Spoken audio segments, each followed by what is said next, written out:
Capítulo 3. O dinheiro e a sua vida. Você usa o dinheiro ou o dinheiro usa você? Há muitos anos, à mesa da cozinha, meu pai me disse: o dinheiro tem duas faces, como uma moeda, Deus e o diabo. Eu conversava muito com meu pai quando eu era pequeno. À mesa de jantar, ele falava sobre negócios, dinheiro, política e o que estava acontecendo no mundo.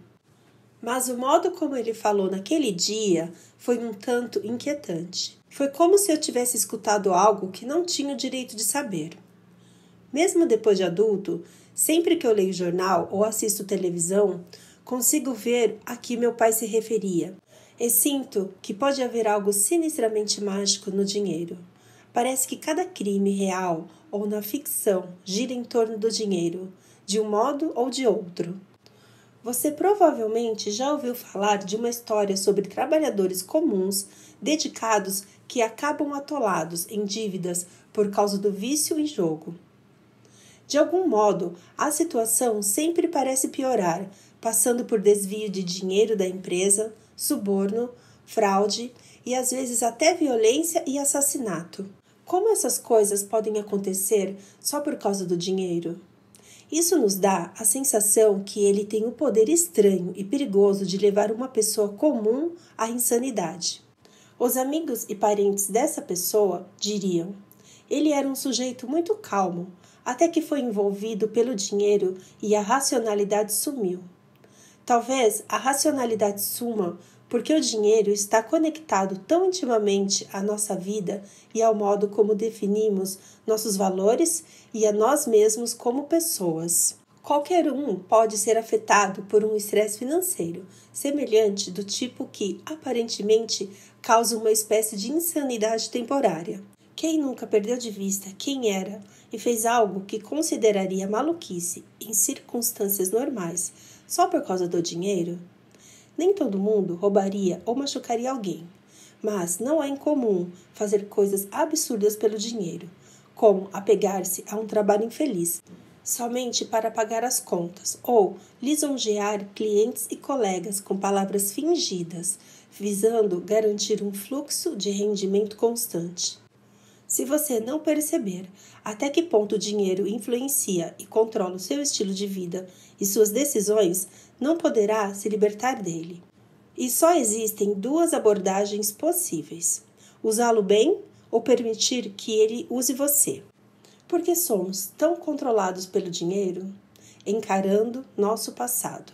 Quando minha filha estava no jardim de infância, eu costumava me oferecer como voluntário na sala de aula dela, algumas vezes por semana. Gostava de tomar conta das crianças e vê-las crescer. Enquanto estava lá, podia fazer algumas observações. Não nascemos automaticamente equipados com uma opinião sobre o dinheiro. Nosso interesse surge muito depois, mais ou menos quando começamos a frequentar o jardim de infância e brincar com outras crianças. Em geral, isso independe do país onde você cresce. Claro, existem pequenas diferenças entre o sistema educacional japonês e o ocidental, mas há um número maior de semelhanças, entre elas os tão aguardados feriados de Natal. No Japão, temos o mesmo entusiasmo que você vê no Ocidente por enfeitar a casa e se preparar antecipadamente para a comemoração natalina. As lojas começam a colocar adereços vermelhos e verdes já no início de novembro. A sala da minha filha era decorada com luzes e enfeite à medida que o Natal se aproximava. O tempo frio lá fora fazia o interior parecer mais caloroso. E naquele ambiente aconchegante era fácil deixar o espírito de Natal entrar. Numa tarde, enquanto as crianças brincavam, perguntei a um dos meninos o que ele iria ganhar de presente. O menino respondeu, em um tom casual: "Não vou ganhar nada." Não era exatamente o tipo de resposta que eu esperava. Será que o Papai Noel o havia incluído na lista dos meninos maus? Talvez esse menino não se deixasse enganar pelas histórias do bom velhinho e suas renas. Curioso, perguntei: "Por quê?" "Porque minha família é pobre." "Pobre? Calculando a probabilidade de aquele menino de 6 anos entender problemas sociais e econômicos, perguntei se ele sabia o que significava a palavra pobre. Ele não sabia. Onde você aprendeu essa palavra? Ele tinha ouvido a mãe dizer, e por esse motivo ela não podia comprar presentes. Fomos programados por nossos pais, de modo tão intencional, a acreditar na escassez do dinheiro. Eles dizem coisas do tipo, nunca temos dinheiro suficiente. É assim mesmo. Nossas experiências traumáticas têm início por volta dos 6 ou 7 anos, quando ouvimos nossos pais reclamando sempre da mesma maneira, e passamos a notar o tamanho da casa onde moramos, as roupas que usamos e o carro que eles dirigem. Começamos a comparar a ideia da escassez e a nos comparar com os colegas de escola. Se eles têm mais do que nós, pensamos que não podemos ter naquele momento. De repente, queremos mais. O que temos não basta. Aos 10 anos, sabemos qual é a posição dos nossos pais na sociedade e aprendemos sobre o mundo real. Se ao menos tivéssemos mais dinheiro, poderíamos obter mais bens, mais respeito, mais amor e, claro, mais amigos. Aos 15 anos, a maioria se torna escrava do dinheiro e se dispõe a fazer praticamente qualquer coisa para obter mais. O dinheiro passa até mesmo a afetar nossos relacionamentos. Quando começamos a namorar alguém especial, queremos cobrir a pessoa de presentes. É comum haver diferenças financeiras e sociais em um casal. Os homens se sentem pressionados a levar a namorada a um lugar bom. Certamente não querem ir com ela a um restaurante errado, ofendê-la com um presente que lhe desagrade ou parecer que são desprovidos de valor. Uma vez uma jovem reclamou comigo sobre seu namorado. Eu mereço presentes melhores. Ele só compra coisas baratas. Talvez não seja o homem certo, porque eu mereço alguém que possa cuidar de mim. Muitos sofrem lavagem cerebral, como aquela garota insatisfeita, e acabam convencidos de que ter mais dinheiro é sinônimo de uma vida melhor e com mais amor. Fomos treinados a acreditar que deveríamos trabalhar duro para entrar numa boa universidade e conseguir um emprego melhor. E depois deveríamos ganhar o máximo de dinheiro possível. Deixamos de perceber que à medida que subimos essa escala, esperando alcançar mais, na verdade, temos muito menos. Subimos, e só começamos a notar que alguma coisa errada aos 30 ou 40 anos, quando estamos endividados até o pescoço. Então, nossos filhos chegam à idade que querem entrar nas melhores universidades, e o buraco fica mais fundo ainda. De repente, sonhar com 2 semanas de férias traz mais ansiedade do que prazer. Sentimos profundamente que há algo errado, mas estamos ocupados demais para parar e investigar quando o problema começou. Todos nós somos influenciados pelo passado. Como eu disse, a maioria de nós tem lembranças alegres e amargas envolvendo dinheiro, da época em que éramos pequenos. Um cliente meu, de 70 anos, chorou feito um bebê ao falar sobre sua mãe e dinheiro. Eles enfrentaram dificuldades tão grandes na infância dele que a mãe não conseguia colocar a comida na mesa o tempo todo, quanto mais dar um presente de aniversário. Apesar de hoje ser rico e bem-sucedido, ele não consegue se sentir à vontade com a riqueza. O medo domina cada pensamento. Seu pesadelo recorrente é perder tudo da noite para o dia. As lembranças da infância ainda são tão vívidas que o trauma continua a assombrá-lo. E ele não é o único. No mundo inteiro, há pessoas que foram muito feridas por dramas relacionados ao dinheiro, especialmente envolvendo a família. Se você quer se libertar das preocupações financeiras, talvez precise revisitar sua relação passada com o dinheiro e examinar traumas antigos. Quais são os seus temores? Como e por que o dinheiro controla você? Em que você foi levado a acreditar através de lavagem cerebral? Ainda que seja doloroso e um tanto traumático olhar para trás, ao entender em que ponto de sua relação com o dinheiro e de suas crenças inconscientes sobre ele você se encontra hoje, poderá enxergar melhor como ele controla sua vida. Depois desse processo, você se sentirá muito mais leve e feliz. Mesmo sendo doloroso reconhecer a placa, você está aqui, é um passo importante para levá-lo de onde você está para onde você quer ir. Sua história financeira. Mais adiante, ainda nesse capítulo, mostra como identificar os seus padrões pessoais em relação ao dinheiro e que tipo de vínculo você e ele desenvolveram até agora. Por mais que muitos queiram negar, nossos pais e avós foram responsáveis pela maioria das crenças sobre o dinheiro que absorvemos. Tudo isso cria um modelo financeiro, mas ao olhar para sua história e ver de onde veio, você pode reescrever esse modelo para chegar onde realmente quer e escolher quais convicções manter e quais desprezar, porque não lhe servem mais. Dinheiro e emoções. Quando pensamos em dinheiro, muitas emoções diferentes vêm naturalmente à tona. Uma pessoa que vivencia emoções negativas numa situação pode sentir algo totalmente diferente em outra. Por exemplo, uma valorização profunda ou empolgação. A maioria dessas sensações surge abaixo do nível da percepção. Por isso, não perdemos tempo pensando de maneira consciente no que sentimos. Ao experimentar quais sensações apenas no nível subconsciente, limitamos o modo como levamos a vida, mesmo que não seja essa nossa intenção. Sem que você sequer perceba, a preocupação e a ansiedade relacionadas ao dinheiro, em especial quando é algo vago, difícil de detectar, podem dominar sua vida. Talvez você queira realmente fazer algo para si ou para outra pessoa, mas por causa da ansiedade sobre como pagar por isso, acabe optando por não fazer nada. Ou talvez tenha escolhido permanecer num trabalho que não combina com você.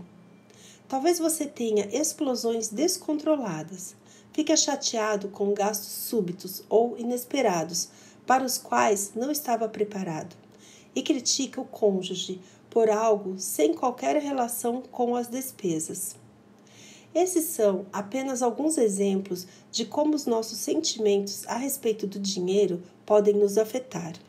No decorrer de muitos anos como consultor, vi em primeira mão a variedade de sentimentos que as pessoas experimentam quando há dinheiro envolvido. Como o velho que chorou porque a mãe não podia lhe comprar um brinquedo. Muitos dos meus clientes foram levados às lágrimas ao falar de lembranças da infância relacionadas ao dinheiro. Outros eram mesquinhos e impetuosos, rápidos em reclamar ou mesmo processar alguém por alguma questão trivial, porque estavam perturbados e desesperados demais com seus problemas financeiros. Nossos sentimentos em relação ao dinheiro podem chegar a territórios profundos que nem sempre são acessíveis em outras circunstâncias. Talvez por isso o dinheiro seja um dos principais motivos de divórcio. Se você observar bem, talvez até o veja como fonte de frustração nos seus relacionamentos ou na sua profissão. Eu gostaria que você fizesse uma autoavaliação das emoções que mais experimenta quando pensa em dinheiro ou lida com ele. Vou examinar as mais comuns e peço que analise as que aplicam melhor à sua vida. Depois que você entender os sentimentos que nutre pelo dinheiro, a quantidade de estresse que ele desencadeia diminuirá subitamente. Por quê? Porque não podemos consertar nem trabalhar com o que não conhecemos. Por meio do autoconhecimento e da observação, podemos melhorar o humor e os relacionamentos. Podemos deixar de vê-lo como algo que nos faz mal e começar a encará-lo como algo que tem o potencial de trazer o bem para a nossa vida. Então vamos começar. As muitas emoções que o dinheiro provoca. Existem mais emoções do que as mencionadas a seguir. Claro, mas escolhi as mais comuns que testemunhei. Não existem emoções certas, contudo, algumas terão efeitos positivos ou negativos na sua vida e no seu bem-estar. Primeiro, ansiedade e medo. Quando gastam, as pessoas costumam sentir algum nível de ansiedade.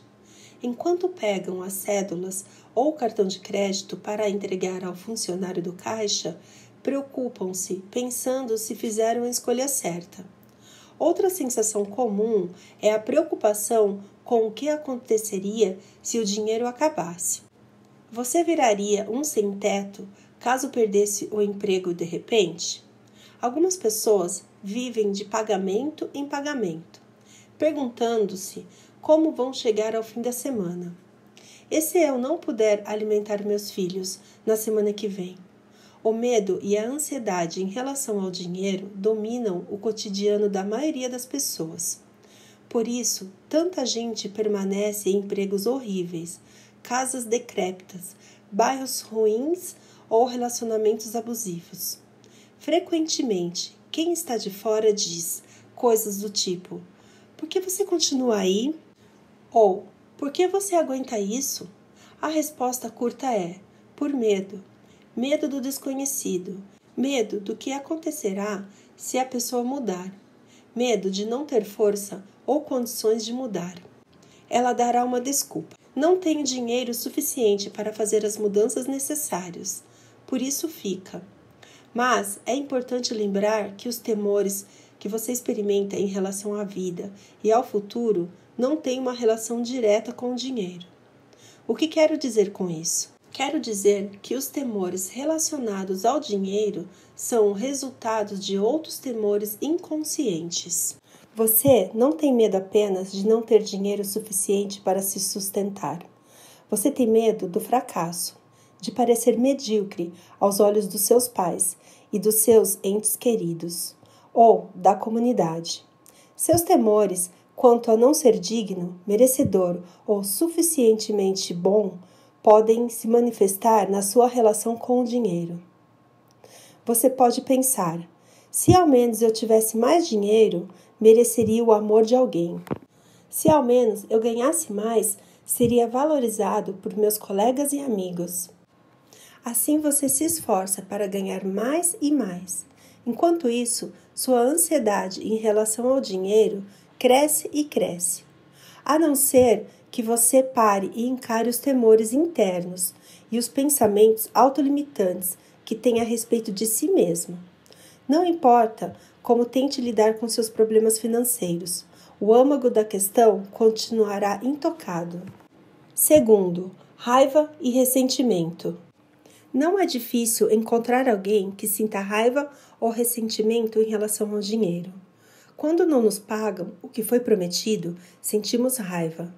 Quando há escassez, ficamos facilmente perturbados. Quando vemos que os outros têm ou ganham mais que nós, começamos a sentir de algum modo que fomos prejudicados. Às vezes, temos raiva de pessoas que consideramos ser a causa dos nossos problemas financeiros. Muitos crimes acontecem por causa dessas emoções. Por quê? Porque o dinheiro tem uma ligação muito forte com a nossa sobrevivência.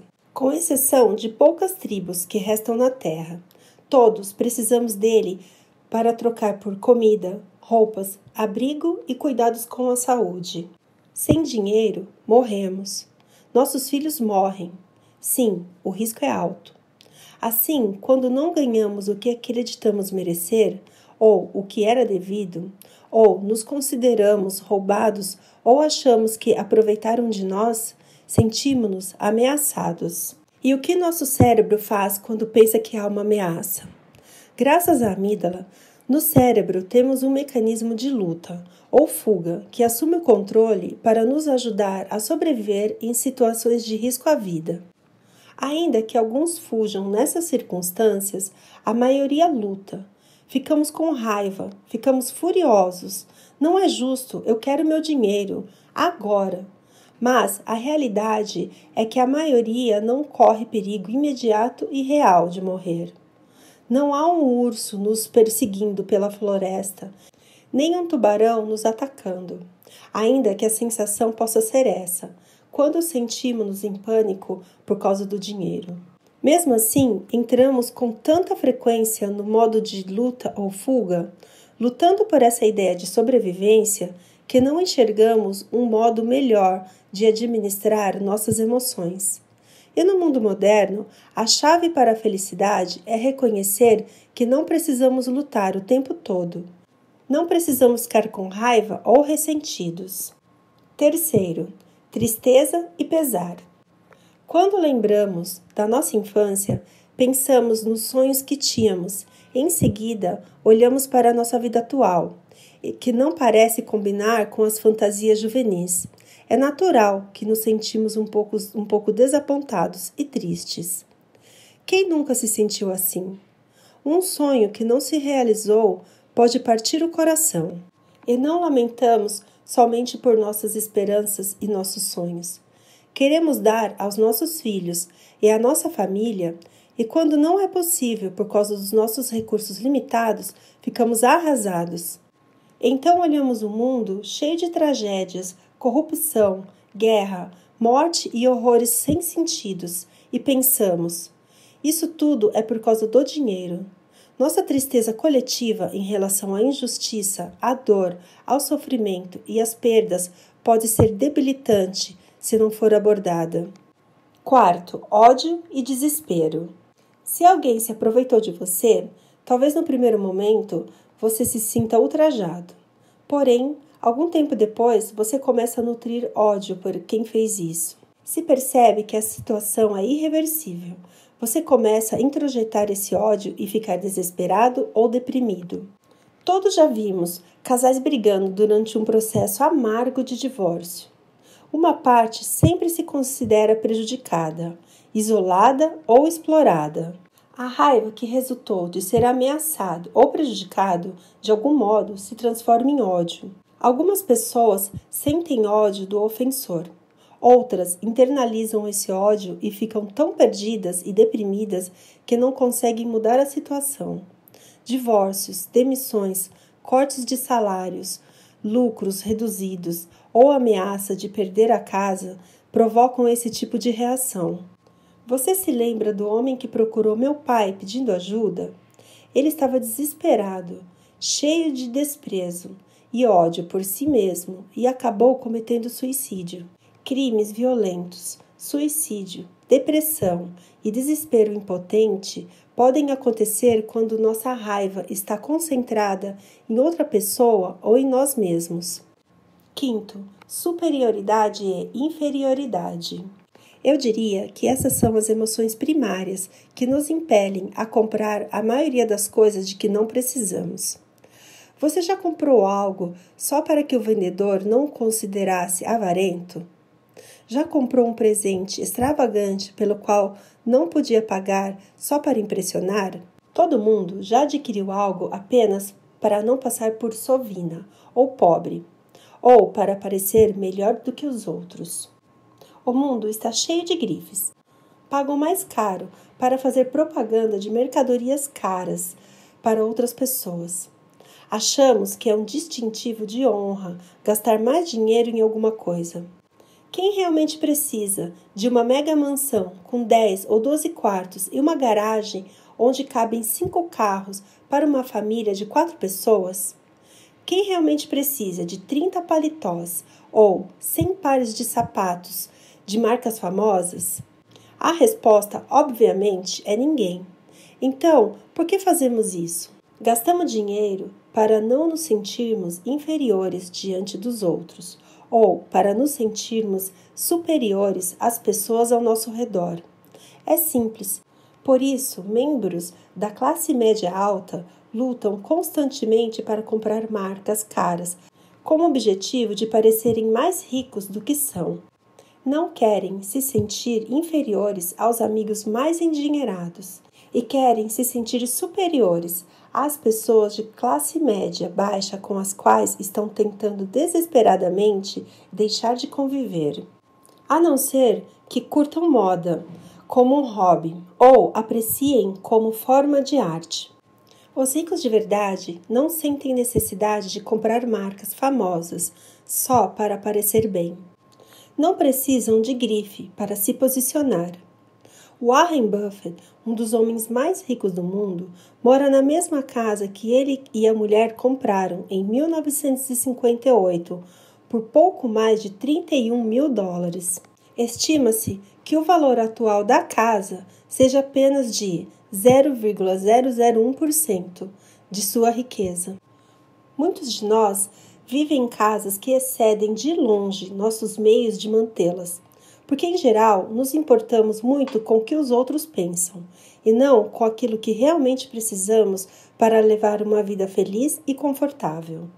Quando lhe perguntam por que ele ainda morava na casa modesta e não numa residência mais extravagante, Buffett diz à BBC News: "Sou feliz lá." Tradução: ele está presente lá. Não tem ansiedade quanto ao futuro e nem raiva quanto ao passado. Ele é feliz porque está livre do tempo e da ilusão de escassez. Sexto, culpa e vergonha. É comum os ricos se sentirem culpados, em especial se herdaram o dinheiro de parentes. Apesar de não sentirem culpa em relação a alguém especificamente, geral pode ser sufocante. Alguns passam a vida inteira incomodados com a própria riqueza ou carregando o peso das expectativas que os outros têm em relação a eles e ao seu dinheiro. Veem outros trabalhando muito em troca de pouco, e sua culpa é reforçada. As pessoas nessa situação podem ter tendência maior ao abuso de drogas ou álcool para entorpecer tais sentimentos. Se a culpa é algo que os ricos sentem por possuir muito, vergonha é a emoção que algumas pessoas sentem quando estão passando por dificuldades financeiras. Mesmo ao longo da infância, é possível envergonhar-se por não possuir o suficiente. Não ter condições de comprar o que os outros têm pode levar à crença que somos defeituosos de algum modo. Quando esse sentimento persiste, alguns trabalham demais, e não do modo mais inteligente, privando-se da alegria que todo mundo merece ter na vida, independentemente de quanto ganha, entregando-se a esforços desmensurados. Sétimo, entorpecimento. Isso é bastante comum. Não gostamos de sentir muita coisa no dia a dia. Sentir existe algum tipo de ação ou reação. A maioria de nós não quer tomar as atitudes necessárias para administrar os sentimentos de modo adequado.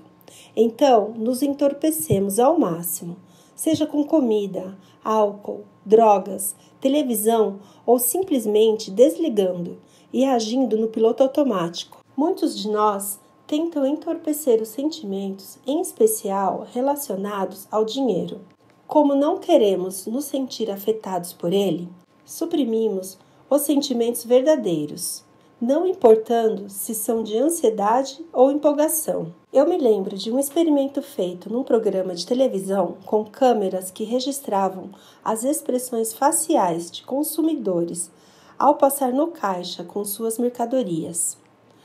Quanto maior o valor da compra, menos expressivo ficava o cliente. Talvez estivessem tentando esconder a alegria e o orgulho que haviam sentido ao comprar. Talvez estivesse com vergonha ou sem graça por uma compra tão grande. Ou talvez estivessem tentando evitar atrair atenção desnecessária ou inveja.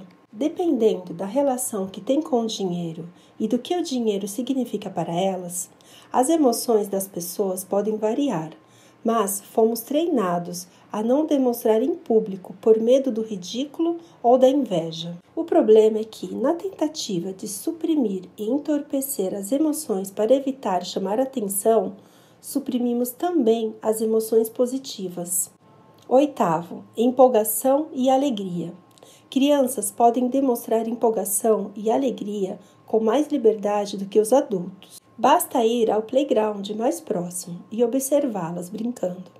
Elas celebram umas às outras, batendo palmas e pulando quando alguém faz uma coisa boa ou surpreendente. Riem de si mesmas e dos outros. Não há nenhuma sugestão de desconforto ou preocupação. Elas estão ali para se divertir e sabem disso. Às vezes, os adultos também podem se sentir assim, mas, em geral, não é socialmente aceitável pular, bater palmas ou dançar de alegria quando estamos animados. Em geral, quando se trata de dinheiro. Você consegue imaginar um funcionário pulando e batendo palmas porque ganhou um aumento? Somos adultos, não fazemos isso. Você se imagina gritando de alegria quando recebe um presente inesperado ou comprando algo que sempre desejou? Alegria e felicidade são sensações positivas que o dinheiro pode trazer, mas fomos condicionados a não alardear esses estados de espírito. Qual foi a última vez que você ficou muito animado por causa de dinheiro? E se eu lhe dissesse que se você se permitisse sentir a alegria de ganhar e gastar dinheiro, provavelmente atrairia mais para sua vida? Para muitas pessoas, esse é um conceito difícil de compreender. Elas cansam de ouvir que dinheiro não compra felicidade. Certo, ele não compra felicidade, que sabemos que vem de dentro do estado de presença, mas pode trazer sentimentos de alegria e gratidão. E sim, pode fazer você se sentir feliz. 9. Apreço e amor. Quando amigos ou parentes nos dão presentes, é natural nos sentirmos apreciados e amados. Por isso, às vezes a energia ligada ao dinheiro se parece tanto com o amor. Muitos, literalmente, demonstram amor com dinheiro. Compramos presentes que sejam significativos. Queremos ajudar a aliviar tensões e preocupações dos outros. Receber um agradecimento verbal é ótimo, mas quando ganhamos uma recompensa por algo que fizemos, nos sentimos ainda mais valorizados e até honrados. No trabalho, se os seus clientes estivessem muito felizes com seu desempenho e dispostos a pagar mais, isso não alegra apenas você, que recebe o dinheiro, mas também alegra quem dá. Eles estão empregando dinheiro em alguma coisa, ou, mais exatamente, em alguém que lhes traz alegria, felicidade e paz. Mesmo se os presentes ou as quantias forem pequenos, quando são dados com amor, apreço, júbilo, é possível sentir essa energia. Os investimentos também podem ser uma forma de amor. A banda inglesa Mumford & Sons tem uma música que diz: onde você investe o seu amor, investe sua vida. Quando investimos nosso dinheiro em algo que amamos e com que nos importamos, oferecemos aos outros e a nós mesmos essa energia amorosa. Costumo pedir às pessoas da minha plateia que citem o maior presente que já receberam de alguém, que não seja da família. Muitos levantam a mão. Alguns dizem 10 mil ou 50 mil dólares. O maior número que já ouvi foi 500 mil dólares. Um cliente feliz deu essa quantia a um sushi man. Dá para imaginar? Aparentemente, o sushi man havia mencionado que desejava ter seu próprio restaurante e contou ao cliente que havia poupado 100 dólares por mês do salário para essa finalidade. Depois de ouvir a história, o cliente comentou que ele demoraria anos para conseguir realizar o seu sonho.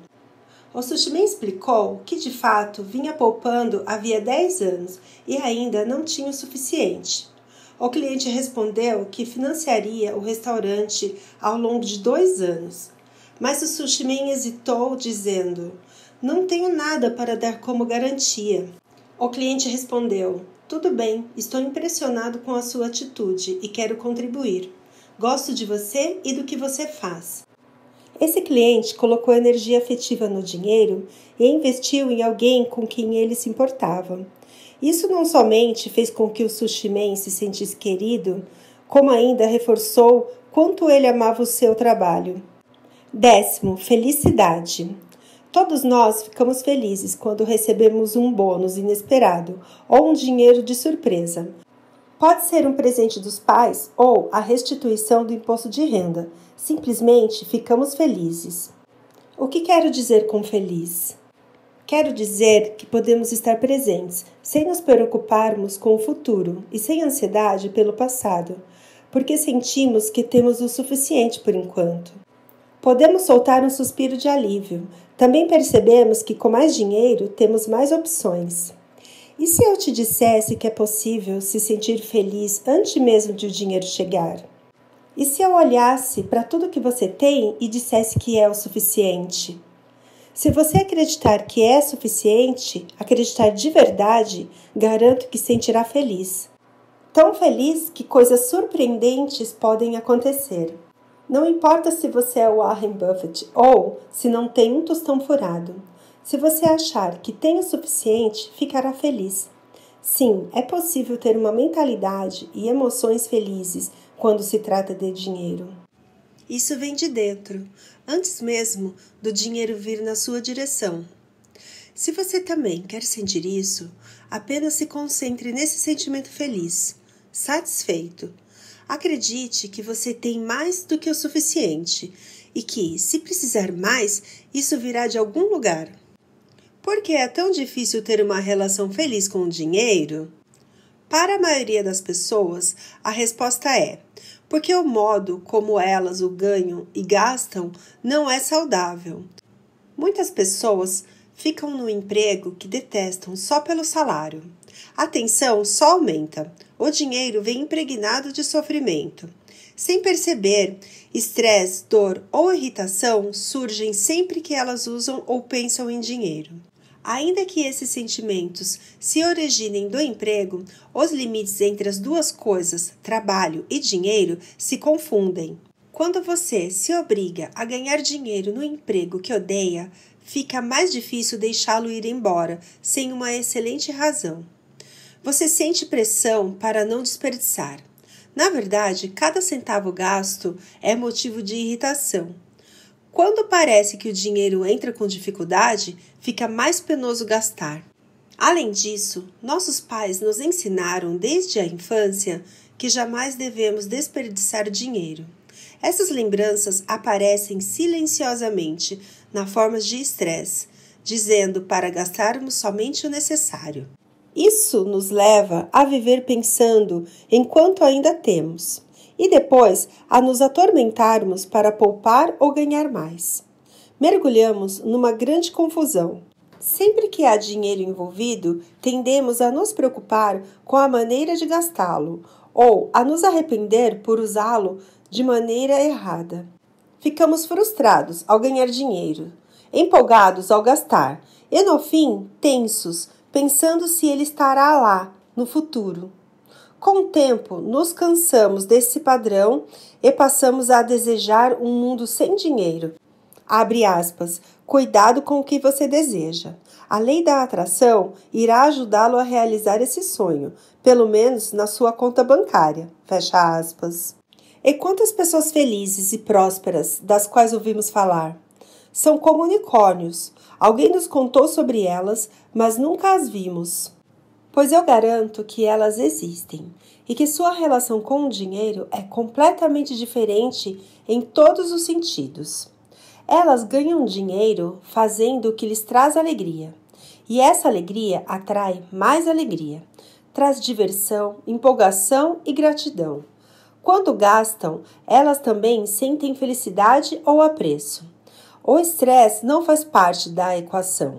Elas têm uma confiança silenciosa na capacidade de ganhar dinheiro quando for necessário. Por isso, não sentem ansiedade em relação ao futuro. Quando se trata de dinheiro, agem quase totalmente a partir de emoções positivas. Essa é a maior diferença entre pessoas felizes e prósperas e a do tipo que mencionei antes. Então, por que sentimos tanto medo? O motivo é que no passado fomos feridos pelo dinheiro. Alguns aprenderam bem cedo a ter poucas expectativas quanto a ele. Você queria desesperadamente algo no Natal e não recebeu aquele presente. Ou talvez tenha levado broncas por ter gastado demais. Ou depressa demais, quando alguém o presenteou com certa quantia. Ou era um estudante pobre e seus pais se esforçavam para pagar as mensalidades. Gritavam com você por desperdiçar o que ganhavam com dificuldade. Ou talvez seu cônjuge culpasse você por uma decisão ruim com o dinheiro. Os cônjuges costumam ter ideias diferentes sobre como e quando gastar. Discussões acontecem, trocam-se acusações e no fim todo mundo fica com sentimentos negativos relacionados ao dinheiro. Em vez de entender suas atitudes no que diz respeito ao dinheiro, as pessoas o culpam ou culpam a falta dele. Já vi pais se zangarem com os filhos por escolherem presentes de aniversário caros para os amigos, em vez de parabenizarem os filhos por sua iniciativa e sua generosidade. Se mais famílias tivessem uma relação saudável com o dinheiro, primeiro elogiariam os filhos e depois ensinariam sobre a quantia adequada a ser gasta num presente. Recebemos tantas advertências na juventude que começamos a pensar que qualquer tipo de gasto é ruim. Nada que fazemos é certo, ou logo isso se traduz em não importa o que a gente faça, não será o suficiente. Assim, quando tomamos decisões financeiras, agimos por medo e não por amor. De que temos medo? De fazer alguma coisa errada? Temos medo de estar pagando caro. Duvidamos das nossas decisões. Quer estejamos adquirindo 1 quilo de café ou um carro, duvidamos instantaneamente. Então, como já não nos sentimos bem em relação a isso, nos arrependemos. Depois vêm as reclamações e os pensamentos negativos relativos ao dinheiro. Fiz um mau negócio. Nada dá certo para mim. O dinheiro sai mais rápido do que entra. Desse jeito, nunca vou ter o suficiente. Sou idiota demais. Parece familiar? Você não está sozinho. Muita gente pensa assim e se comporta assim, porque foi só isso que aprenderam. Há algumas convicções negativas em relação ao dinheiro que podem estar impedindo que você avance. Uma das minhas clientes acreditava que o dinheiro não permanecia com ela. Apesar de ganhar bem, não conseguia mantê-lo. Era uma profecia autorrealizável. Nós manifestamos aquilo que acreditamos na vida. A maioria de nós nem percebe as muitas convicções subconscientes negativas a que nos submetemos durante anos. Vou compartilhar com você algumas delas, negativas e positivas, que foram codificadas em nosso modelo e passadas de geração em geração. Ao analisar essas convicções negativas, convido você a examinar as que podem ser suas. Na verdade, você pode até gritar, como fazem alguns dos meus clientes. Essa aí é exatamente nisso que eu acredito. Vamos começar com as convicções negativas. O dinheiro é ruim. Muitas pessoas têm uma visão negativa do dinheiro. No mínimo, acham que precisam ser cautelosas quando lidam com ele. Independentemente do que fizer, você precisa ser cuidadoso. O dinheiro pode ser algo ruim. O dinheiro evapora depressa.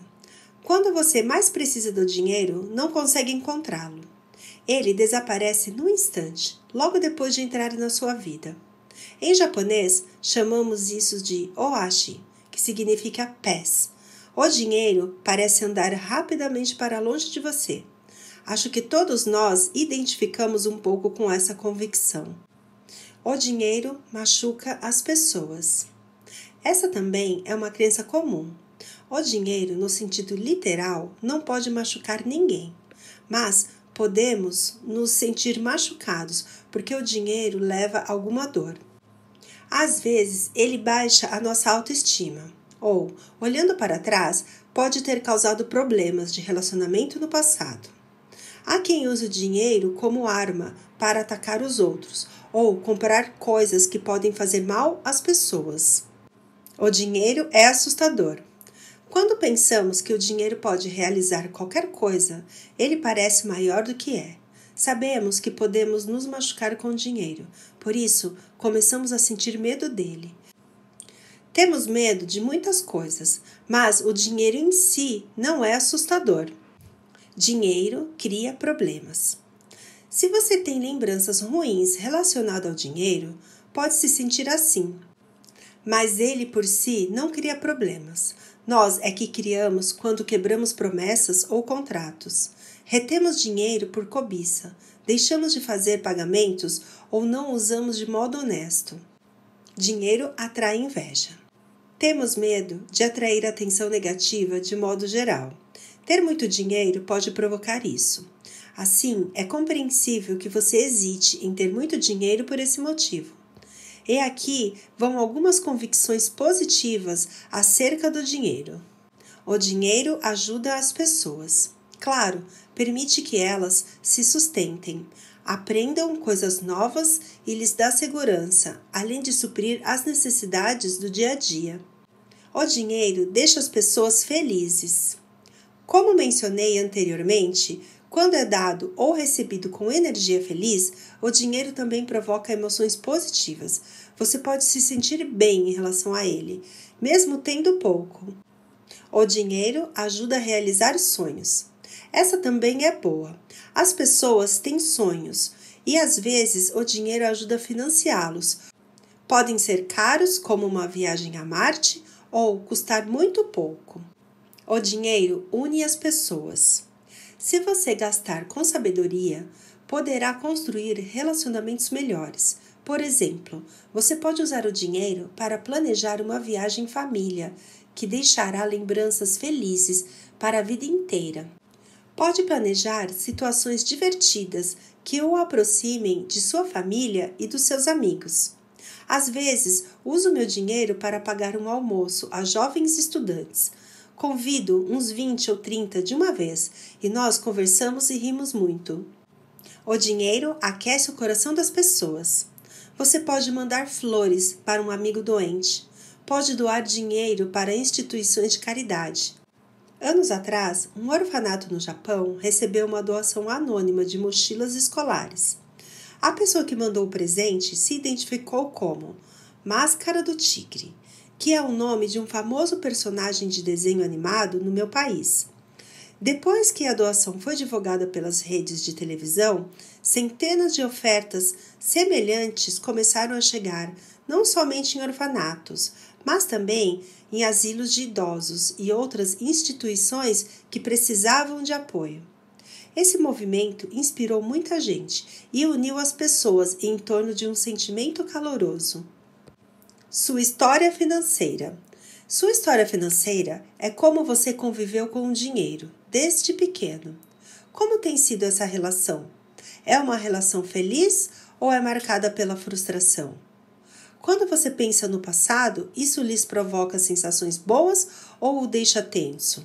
Como discutimos em capítulos anteriores, está claro que nós, seres humanos, temos diversos mal-entendidos a respeito de dinheiro. Se você se lembrar de acontecimentos significativos e investigar o que aconteceu de fato, saberá a verdade. Frequentemente, ela é libertadora. Como sabemos, fomos muito influenciados por nossos pais. Se eles tinham uma relação saudável com o dinheiro, nossa vida financeira provavelmente é bastante boa. Entretanto, boa parte dos pais teve um problema associado ao dinheiro, de modo que há boas chances de que tenhamos também.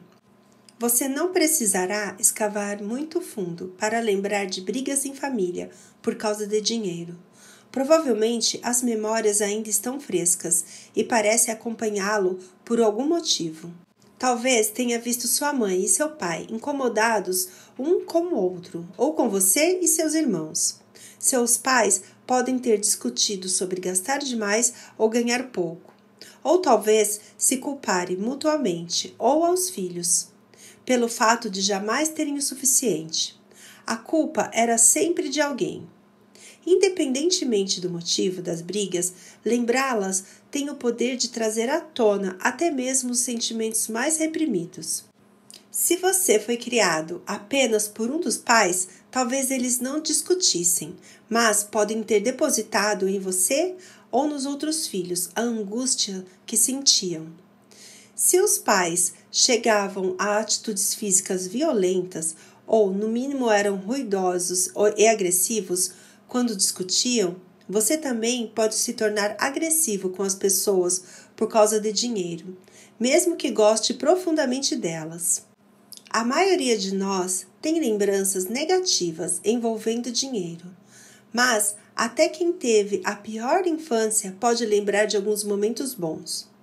O dia em que recebeu alguma coisa que queria muito, um parente que o surpreendeu com dinheiro ou alguém que lhe deu o suficiente para ir no cinema com amigos. Todas as lembranças, tanto as boas quanto as ruins, vão se somando na sua cabeça e compõem suas convicções sobre o dinheiro. Para alguns, ele pode criar muitas coisas felizes. Para outros, traz dor e confusão na família. Pode ser fonte de raiva, angústia e agonia. Geralmente, as convicções construídas na nossa infância ficam escondidas na psique. Elas influenciam o modo como lidamos com o dinheiro no nível mais básico. Quando ganhamos e gastamos, fazemos isso com base em regras que podem não fazer muito sentido. Mesmo assim, seguimos essas normas subconscientes porque não sabemos como agir de outro modo. E fazemos isso por nossa conta e risco. Essas convicções também afloram quando precisamos tomar decisões na carreira ou em relacionamentos. Podemos escolher a estabilidade, não a empolgação, por causa das preocupações entranhadas a respeito do dinheiro. Podemos escolher um parceiro considerando apenas seu status financeiro, não o amor. É triste que esse processo seja tão automático e que nem ao menos percebamos que ele está acontecendo, a ponto de afetar a nossa vida, nossos sonhos, nosso trabalho. E talvez, de modo mais preocupante, os relacionamentos com nossos entes queridos. Por exemplo, uma das minhas clientes se irritou com o marido por ter comprado um presente barato para um casamento ao qual iriam. Envergonhada e sem graça por aquilo que se opunha claramente a seus valores, ela disse que era mesquinho mandar um presente daqueles. No entanto, na família dele, vergonhoso era desperdiçar, gastar mais que o considerado necessário. Por causa de suas convicções contrastantes, os dois brigavam. E claro, ambos achavam que estavam certos, mas nenhum deles estava. Simplesmente existem muitos modos de lidar com o dinheiro. Todo mundo tem suas convicções e abordagens, o que quase sempre é fonte de conflitos. Se reconhecêssemos que não existe um modo certo e tentássemos entender as origens do nosso cônjuge ou companheiro, não sofreríamos tanto. E acredito que a maioria dos divórcios poderiam ser evitados. Sua situação financeira atual e a história da sua família. Sua situação financeira está profundamente ligada à sua história familiar. Como já mencionei, nossos pais nos ensinam sobre a vida, mas não aprendemos com eles as lições sobre o dinheiro, do mesmo modo que aprendemos na escola. Em vez disso, as absorvemos. Tudo que vimos, ouvimos e sentimos desde muito pequenos fica conosco. Talvez você tenha ouvido gritos e brigas por causa de dinheiro. Por isso, aprendeu que também deveria gritar quando o assunto fosse esse. Seus pais pareciam carrancudos quando pagavam as contas. E agora você fica carrancudo quando paga as suas. O que não percebemos é que cada atitude, tanto boa quanto ruim, vem de comportamentos aprendidos e testemunhados na infância. Se não tivermos consciência de que porque fazemos o que fazemos, não podemos mudar o que fazemos. Às vezes, precisamos recuar muito em nossa árvore genealógica para encontrar as raízes dos problemas financeiros. Seus avós. Se somos influenciados por nossos pais, não é difícil adivinhar quem ensinou a eles os comportamentos e atitudes relacionados ao dinheiro. Os pais deles.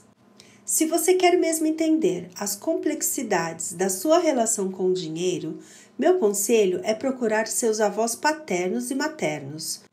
Nossos pais só nos dão um pedaço do quebra-cabeça. Eles tiveram 4 pessoas diferentes a influenciá-los, tanto na infância quanto, em muitos casos, no início da vida de casados. De modo surpreendente, muitos não têm interesse em perguntar aos pais, quanto mais aos avós, sobre sua infância, suas lutas ou seus sucessos. Podermos saber quais eram suas ocupações: professores, policiais, engenheiros, médicos ou advogados, mas não quem eles eram realmente. É raro nos aprofundarmos o suficiente para descobrir o que os motivava quando pequenos, como se sentiam, de que mais se orgulhavam ou com quem se preocupavam. Inconscientemente, nossos temores mais profundos são, na verdade, os temores dos nossos avós, exceto se examinarmos com atenção o que eles viveram e entendermos suas experiências. Não saberemos o porquê de nossas crenças a respeito do dinheiro. Se seus avós faleceram, sugiro ler histórias sobre a época deles, ou perguntar a alguns contemporâneos deles, talvez tios idosos, como eram e como sobreviveram em tempos difíceis. Eu pesquisei sobre meus avós e descobri um tesouro de informações. Não foi por coincidência eu ter seguido meu pai no ramo dos negócios. Um dos meus avós também foi um empresário bem-sucedido e morreu aos 42 anos. Em minha pesquisa, descobri que ele era mais do tipo jogador. Comprava navios cheios de mercadorias e peixe, usando dinheiro, e depois vendia com um lucro enorme.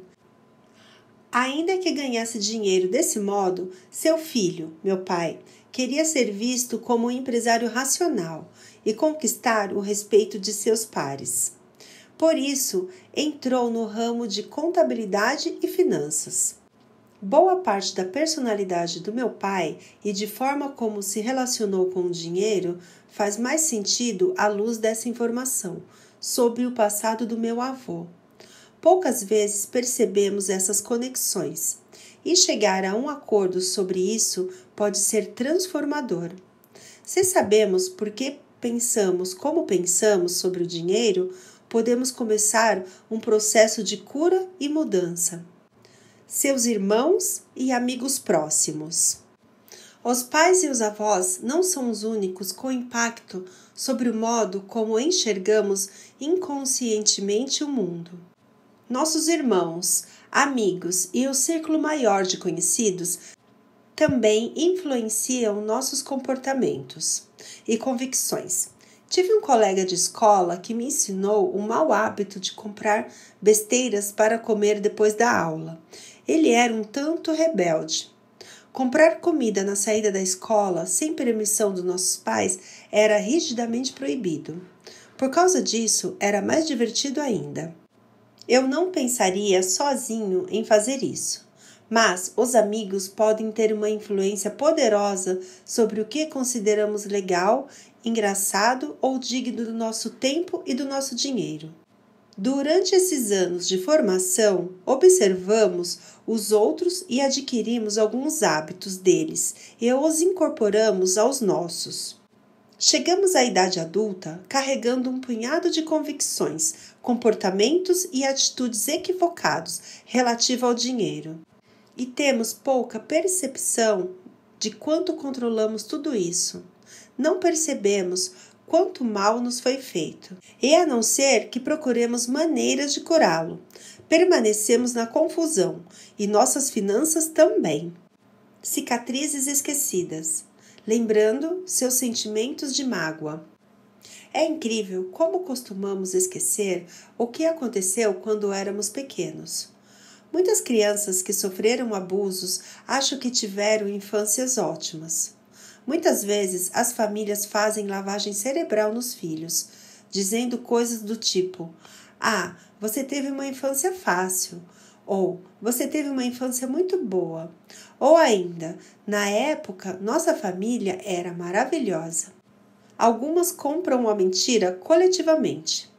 Irmãos sentavam-se juntos e recordavam com nostalgia os pais ou a infância. De algum modo, esquecem as dificuldades, ou melhor, tentam encobri-las, porque lembrá-las é doloroso ou traz desconforto. Sem dúvida, fui um desses, que cresceram achando que tiveram uma infância boa. Durante muito tempo, contei essa história a mim mesmo, porque a alternativa, lembrar as partes dolorosas do meu passado, fazia com que eu me sentisse mal. À medida que me permiti recordar as feridas, cicatrizes escondidas, percebi que minha infância não foi nem um pouco feliz. Na verdade, foi terrível. O dinheiro ou o medo de falar sobre ele dominava a vida da minha mãe e, portanto, minha juventude. Lembro-me de uma vez ter pedido que me mandassem para uma colônia de férias, a qual eu queria muito ir. No entanto, como sentia medo de puxar o assunto com meu pai, que frequentemente ficava chateado com o que considerava despesas desnecessárias, minha mãe não levou o assunto a ele e me aconselhou a esperar até que ele estivesse de bom humor. Tradução. Nunca fui proibido de falar sobre o meu pedido, até mesmo à mesa do jantar, por medo de provocar raiva no meu pai. Esse sonho, além de outros, desmoronou antes mesmo que eu tivesse coragem de enunciá-lo. Quando fiquei mais velho, percebi que mantinha silêncio sobre os meus sonhos, principalmente para proteger minha mãe da violência do meu pai. Ele era violento, e esse foi o fato terrível e doloroso da minha infância. As menores coisas tinham o potencial de desencadear a raiva paterna, se algo o incomodava. Mesmo que fosse tão inofensivo quanto uma criança pedir para ir numa colônia de férias, ele podia perder a cabeça. Frequentemente, as crianças se lembravam das frases de efeito prediletas dos pais. Bom, as frases de efeito da minha mãe eram reveladoras. Não eram do tipo, faça o melhor que puder, ou divirta-se, ou você pode fazer o que quiser. Eram conselhos passados assim. Não acorde um bebê que esteja dormindo. Não faça barulho. Vamos esperar até o pai ficar de bom humor. Durante muito tempo fui assombrado por isso. No Japão, é tabu falar sobre dramas ou dores da família. Não se deve falar desse modo sobre os pais que trabalharam duro para sustentar a família. Mas a realidade é que meu pai, trabalhador, passou para o filho um monte de convicções e ideias prejudiciais sobre o dinheiro. Não foi fácil desfazer boa parte dos pensamentos negativos e do medo instilado em mim. Para começo de conversa, o único modo de fazer isso seria admitir a existência desses temores e dessas convicções. Lembrar-se dos traumas e incidentes da sua infância pode ser difícil, mas se você estiver disposto a mudar sua relação com o dinheiro, é um passo necessário. Como você pode curar suas feridas relativas ao dinheiro? Nossos corpos e mentes parecem se lembrar dos sofrimentos passados. Pode ter acontecido num passado distante ou mais recente, tanto faz. Sentimos o sofrimento com intensidade quando uma nova experiência o reabre.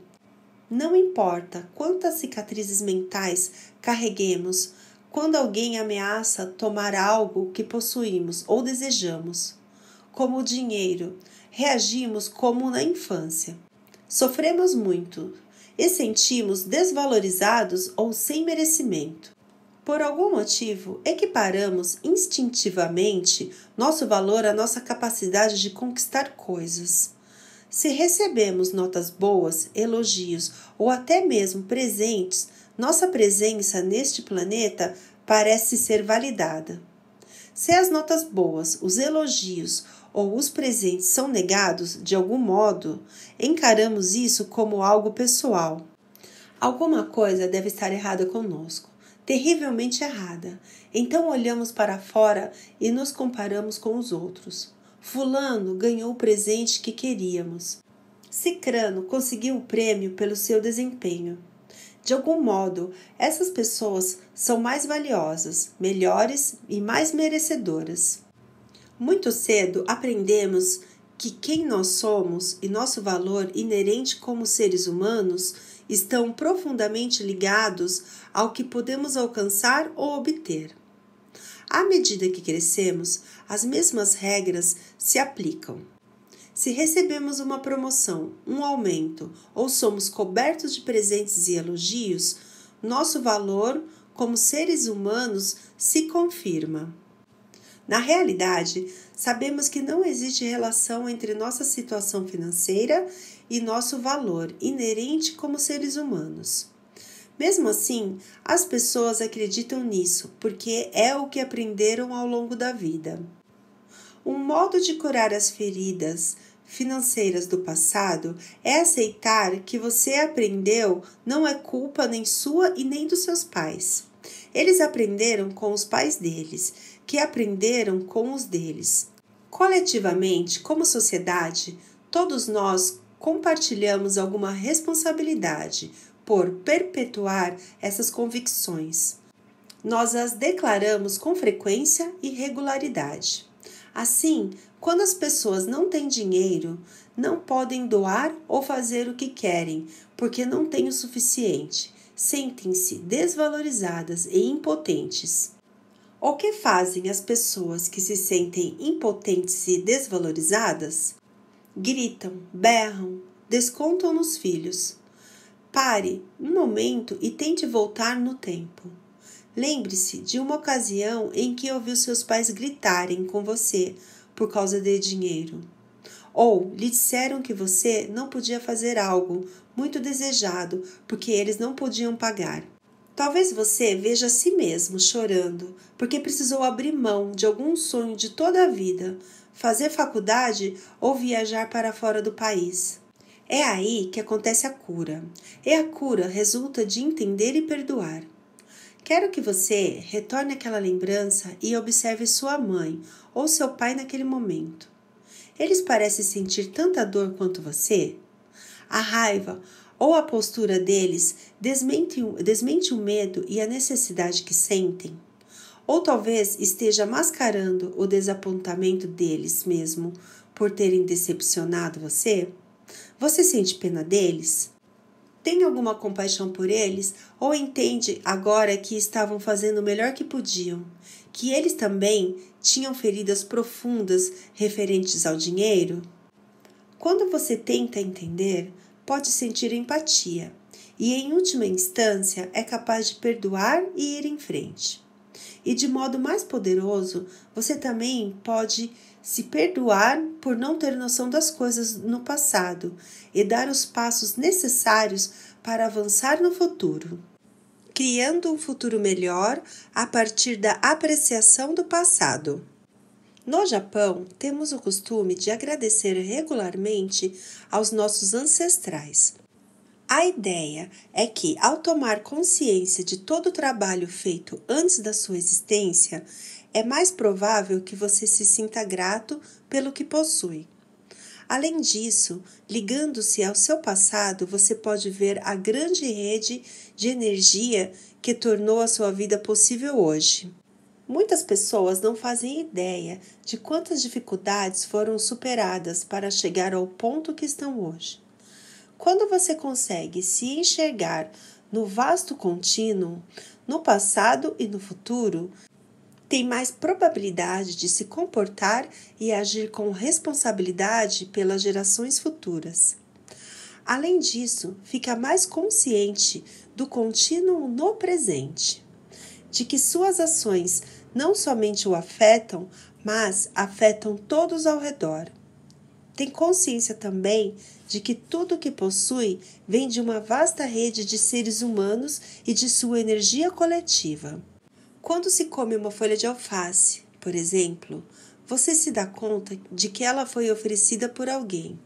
Antes disso, foi armazenada por alguém numa loja.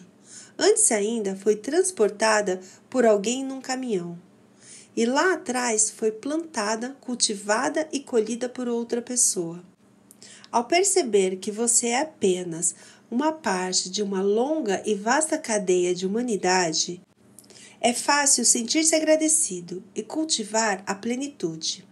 É fácil se maravilhar com o que você tem, mesmo que seja apenas uma folha de alface. E esse sentimento de gratidão pelas pequenas coisas pode se expandir exponencialmente a cada percepção de vínculos com o passado, o futuro e o presente. Depois de investigar o seu passado e aceitá-lo, você pode se sentir mais confortável e um pouco mais aberto à cura e a mudar os seus padrões de comportamento no futuro. Se você já se sente bastante feliz com o passado, talvez ache mais fácil projetar um futuro melhor. Boa parte da nossa perspectiva futura depende do nosso presente ou das nossas convicções e atitudes atuais. Se você consegue cultivar uma apreciação por suas dificuldades e aprender lições importantes com elas, é provável que mantenha uma atitude positiva quando vierem tempos difíceis no futuro. Com isso, quero dizer que você, somente você, pode criar o seu futuro, principalmente a partir de como pensa e age no presente. A energia que colocamos no mundo, bem como nossas convicções, palavras e atitudes, é a energia que recebemos de volta.